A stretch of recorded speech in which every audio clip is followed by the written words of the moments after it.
अहमदाबाद विमान दुर्घटनेतील मुख्य पायलट सुमित सबरवाल यांचा पार्थिव त्यांच्या निवासस्थानी दाखल झालेला आहे। पवईतल्या जलवायू विहार या त्यांच्या निवासस्थानी पायलट सुमित सबरवाल यांचं पार्थिव दाखल झालेलं आहे। अहमदाबाद दुर्घटनेतल्या विमानाचे ते मुख्य पायलट होते।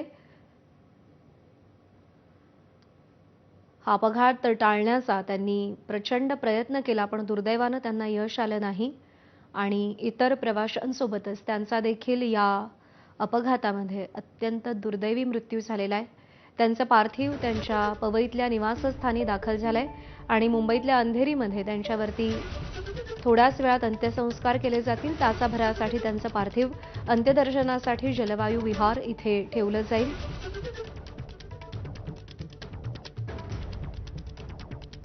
सुमित सबरवाल यांच्या मृत्यूनंतर त्यांच्या वडिलांची अवस्था पाहून संपूर्ण देश, संपूर्ण महाराष्ट्र सुन्न झालेला होता आणि त्यांचं पार्थिव आता त्यांच्या निवासस्थानी पवईमध्ये दाखल झालंय।